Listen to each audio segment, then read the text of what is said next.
ఈరోజు grace cancer foundation వారు ఏర్పాటు చేసినటువంటి గ్రేస్ క్యాన్సర్ రన్ కోసం విస్తృతంగా ప్రచారం, అదేవిధంగా మరి అందరినీ ఇక్కడికి ఇన్వైట్ చేసి మమ్మల్ని అందరినీ ఈ కార్యక్రమంలో పార్టిసిపేట్ చేయడానికి చొరవ తీసుకున్నటువంటి ఫౌండేషన్ వారికి హృదయపూర్వక నమస్కారాలు, ధన్యవాదాలు.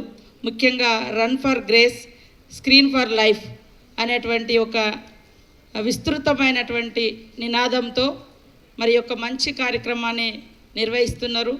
ఈరోజు యొక్క కార్యక్రమంలో పార్టిసిపేట్ చేస్తున్నటువంటి గెస్ట్, ముఖ్యంగా ఇందాక మాట్లాడినరు అలీ అన్న గారు.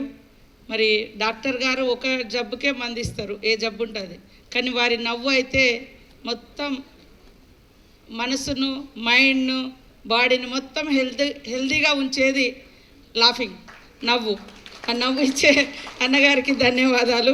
అదేవిధంగా యోగేంద్రనాథ్ గారికి, డాక్టర్ చిన్నబాబు గారికి, చిన్నబాబు అయినా పెద్ద పనులు చేస్తున్నారు వారికి, అదేవిధంగా పవన్ గారికి, ప్రశాంత్ గారికి, రమేష్ గారికి, సుజాతారావు గారికి, మరి కృపాకర్ రెడ్డి గారికి, అజయ్ మిశ్రా గారికి, భరత్ గారికి, బిషప్ గారికి, దిలీప్ గారికి, మొత్తం హోల్ టీం అందరికీ, పత్రికా మీడియా సోదరులకు, సోదరిమణులకు, డాక్టర్లకు, ప్రముఖులకు అందరికీ హృదయపూర్వక నమస్కారాలు. ఈరోజు నన్ను ఇక్కడికి ఇన్వైట్ చేయడానికి మా ఇంటి దాకా వచ్చి ఆ టీం ఇన్వైట్ చేసింది, కానీ వేరే బిజీ ఉన్నప్పటికీ ఇది ఈరోజు క్యాన్సర్ అనేది ఒకప్పుడు చూస్తే ఎవరికో ఒక్కరికే వినబడేది, కానీ ఈరోజు కూడా మా ఇంట్లో మా నియోజకవర్గం నుంచి వచ్చేటువంటి వాళ్ళను ఇప్పటికి కూడా స్టిల్ వాళ్ళకి షెల్టర్ ఇచ్చి ప్రజాభవన్లో ఒక పేషెంట్ ఉన్నాడు, చూస్తే చిన్న పిల్లగాడు కానీ బ్లడ్ క్యాన్సర్ వచ్చింది. ఇట్లా చాలామందికి ఈ రావడానికి కారణాలు, కానీ అది ఎప్పుడో 4th స్టేజ్లో ఉన్నప్పుడు గుర్తుంచి మనం ట్రీట్మెంట్ ఇచ్చినా కూడా వాళ్ళను కాపాడుకోలేనటువంటి సందర్భాలు కూడా చూస్తూ ఉన్నాం. నా ఎక్స్పీరియన్స్లో రీసెంట్లీ 1 year బ్యాక్ మా డిస్ట్రిక్ట్ ప్రెసిడెంట్ నాకు సోదరుడుగా ఉండేది, ములుక్కు కుమారస్వామి అని, అయినా కూడా పాపం గొంతు క్యాన్సర్తో మరణించడం జరిగింది. ఇంకా 2-3 మా దగ్గర నాకు దగ్గరగా ఉండి పనిచేసేటువంటి లీడర్స్ కూడా ఈ యొక్క మహమ్మారి పట్టి పీడిస్తుంది. అసలు ఏ రకమైనటువంటి ట్రీట్మెంట్ ఉండాలి, ఎట్లా ఏంది అనేది, చిన్న పెద్ద అనేది లేదు, లేదా ఒక ప్రాంతము అనేది కాదు, అని కాదు, చాలా మారుమూల గ్రామాలలో కూడా, అటవీ ప్రాంతాలలో కూడా వచ్చేసింది. వాళ్ళకు దాన్ని గుర్తించడం కూడా తెలియదు, హాస్పిటల్ కూడా వెళ్ళడం తెలియదు. మొన్న ఇంకొక కేసు కూడా మా దగ్గర వచ్చింది. పాపం ఆయన ఆ ట్రైబు వాళ్ళు ఛత్తీస్గఢ్ నుంచి మైగ్రేట్ అయ్యి ఇక్కడ 20 years నుంచి జీవిస్తున్నారు, మన లాంగ్వేజ్ కూడా రాదు, కానీ నేను వేరే హాస్పిటల్ పోయినప్పుడు అక్కడ కనిపించిండు. ఎందుకు వచ్చినామంటే క్యాన్సర్, వాళ్ళకి ఏం తెలియదు. సో ఇట్లాంటి వాటిని ఖచ్చితంగా గ్రామాలలో ఈ యొక్క టెస్టులు జరగాల్సిన అవసరం ఉంది. మనం ముందస్తుగా టెస్టులు చేయించుకోవడానికి కూడా ఎందుకులే అనేటువంటి ఒక నెగ్లిజెన్స్ ఉంటుంది, అది ఉంటేనే చేయించుకోవాలి, లేకుంటే ఒకవేళ టెస్ట్ జరిగిన తర్వాత ఏముంటుందో ఏందో అనేటువంటి భయము, అవగాహన లేకపోవడము, ఇవన్నీ కూడా ఉంటున్నాయి. కాబట్టి ఇలాంటి ఒక మరి గ్రేస్ క్యాన్సర్ రన్ అనేటువంటి ఒక కార్యక్రమాన్ని October 6th నాడు ఏర్పాటు చేసి ఇందులో పెద్ద ఎత్తున ఇన్వాల్వ్ చేసి దాదాపుగా 20,000 పీపుల్ వరకు యూత్ను కానీ ఇతర రంగాల వాళ్ళను ఇన్వాల్వ్ చేసి ఒక అవేర్నెస్ క్యాంపెయిన్ చేయడం అనేది చాలా అవసరం. మన డాక్టర్స్లోనే అంటే మీ యొక్క ఏమంటారు నినాదంలో ఉంటుంది, prevention is better than cure అని. అది ఖచ్చితంగా మనము పాటించబడాలి, అమలు చేయబడాలి. అంటే ప్రతి ఒక్క జబ్బు మీద ప్రజలలో అవగాహన ఉండాలి. ఈరోజు క్యాన్సర్ అనేది ఒక ప్రపంచాన్ని భయపెడుతున్నటువంటి ఒక మహమ్మారి.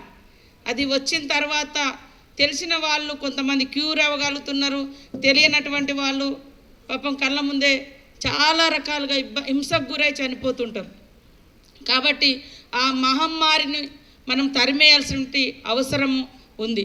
అది ఏ రూపంలో వస్తుంది, ఎట్లా వస్తుంది, దాన్ని ఎట్లా గుర్తించడం అనేది కూడా చాలా అవేర్నెస్ లేక, అవగాహన లేక, డాక్టర్స్ ఈ స్క్రీనింగ్ టెస్టులు లేక అది ఇబ్బంది పడుతున్నారు. కాబట్టి తప్పకుండా మన రాష్ట్రంలో కూడా తెలిసి తప్పులతో వచ్చే జబ్బులు కొన్ని అయితే మనకి తెలియకుండానే ఇట్లాంటి క్యాన్సర్ మనల్ని మరి హరించి వేస్తుంది, మన జీవితాలను హననం చేస్తుంది. ఈరోజు డ్రగ్స్ అనేది ఒక పెద్ద ప్రమాదకారి ఈ సమాజానికి. కానీ అది తెలిసి అటువైపు వ్యసనాలకు గురయ్యేటువంటి వాళ్ళు. కానీ ఇది ఏమి మనకు సంబంధం లేకుండా వచ్చేస్తుంది. అది తిండి ద్వారా వస్తుందా, మారినటువంటి మానవ వాళ్ళ యొక్క మరి జీవన శైలి, లైఫ్ స్టైల్, లేదా ఈ యొక్క తిండిలో జరుగుతున్నటువంటి ఈ పొల్యూటెడ్ ఫుడ్ ఏదైతుందో వాటి మూలంగా వస్తుందా. మనం అక్కడక్కడ వింటున్నాం, పాలల్లో కూడా యూరియా కలుపుతారు చిక్కదనం కోసం అని, ఫుడ్లో కూడా ఏదేదో టేస్ట్ల కోసం కలుపుతారు. అవన్నీ కూడా ఈరోజు ఒక్కొక్క రూపంలో మనిషి యొక్క శరీరం మీద దాడి చేసి అది ప్రాణాంతకమైనటువంటి వ్యాధులకు కారణమవుతుంది. కాబట్టి డాక్టర్స్, ఇందాక అలీ అన్న గారు అన్నట్టుగా, కనిపించే దేవుడు ఎవరంటే మరి డాక్టర్స్. కనిపించని దేవుని కంటే కనిపించే దేవుడు డాక్టర్స్. వైద్యో నారాయణ హరి అని అంటాం. కాబట్టి ఆ యొక్క పదాన్ని మన పూర్వీకులు మనకు ఊరికనే ఇవ్వలే. వైద్యం అనేది అంత చాలా గొప్ప పవిత్రమైనటువంటి వృత్తి. కాబట్టి ఆ వృత్తి ద్వారా మరి ఇలాంటి టెస్టులు కానీ, ఇలాంటి ప్రచారం కానీ ఇవన్నీ నిర్వహించి ఈ యొక్క మహమ్మారి నుంచి ఈ రాష్ట్రాన్ని, ఈ సమాజాన్ని కాపాడుకోవాల్సిన అవసరం ఉంది. మరి ట్రీట్మెంట్తో పాటు అవేర్నెస్ అనేది ఇంపార్టెంట్. అవేర్నెస్ ఉండాలి, తర్వాత వ్యాయామం ఉండాలి, శరీరానికి కూడా సరైనటువంటి శ్రమ కూడా. మరి మీరు మీ డాక్టర్ లాంగ్వేజ్లో ఇది ఎందుకు వస్తుంది, ఎట్లా వస్తుంది నాకంత డీప్గా తెలియదు. బట్ నేను అనుకుంటున్నా ఖచ్చితంగా ఈ మారినటువంటి లైఫ్ స్టైలు, తిండి అలవాట్లు, రకరకాల వీటి మూలంగా ఇది ఎక్కువ పెరిగింది. నాకు తెలిసినటువంటి వాళ్ళే నా ములుగులో నాకు చుట్టూ నేను ఒక 10 మందికి ఈ మధ్య కాలంలో రెగ్యులర్గా ట్రీట్మెంట్ చేయిస్తున్నాను. 10-15 మందికి. కళ్ళ ముందు 2-3 చనిపోయారు. ఇప్పుడు మా ఇంట్లో కూడా ఒక అబ్బాయి ఉన్నాడు. ఇంకా ఒక మండలాధ్యక్షుడికి వచ్చింది, ఆయన భార్యకు వచ్చింది, ఇంకొక జిల్లా అధ్యక్షుడు చనిపోయాడు. అంటే ఇట్లాంటి నా ముంగట నాకు బాగా తెలిసినటువంటి వాళ్ళే ఇలాంటిది అవుతుంది. కాబట్టి ఖచ్చితంగా అందరం ఒక యుద్ధాన్ని ప్రకటించి దీన్ని తరిమి కొట్టాల్సిన అవసరం ఉంది. దానికి ముఖ్యంగా ప్రజలలో అవేర్నెస్, తర్వాత ఈ కల్తీ, ఈ ఫుడ్ అమ్మకాలు ఎక్కడెక్కడైతున్నాయో వాటి మీద ఆల్రెడీ రేవంత్ రెడ్డి గారు సర్కారు ఎక్కడికక్కడ తనిఖీలు కూడా పెంచడం జరిగింది. అది కూడా ఇంకా మనం బయట ఫుడ్ను కూడా అవాయిడ్ చేయాల్సిన అవసరం ఉంది. అట్లనే అక్కడక్కడ ఏమో అలవాట్ల ద్వారా స్పెసిఫిక్గా ఇది ఎందుకు వస్తుంది ఎక్కువ అనేది కూడా పరిశోధనలు ఇంకా ఎక్కువ జరిగితే బాగుంటుంది. ఎందుకంటే మారుమూల ప్రాంతాలు మా అయితే అయినా కూడా అక్కడ కూడా ఇంత పెద్ద ఎత్తున ఇంతమందికి రావడం అనేది మాకు చాలా భయంకరమైనటువంటి ఆ వ్యాధి. మేము ఎప్పుడో చిన్నప్పుడు అనేది క్యాన్సర్ వచ్చిందంటే రాచపుండు పుట్టింది వాళ్ళకు అని, అంటే మా అది ఎవరికో ఒక్కరికి ఎక్కడ వస్తే ఆ ఏరియా అంతా అది పెద్ద ప్రచారం, అది మానదు, ఇట్లా అయిపోతుంది అని అట్లాంటి చెప్పేటోళ్ళు.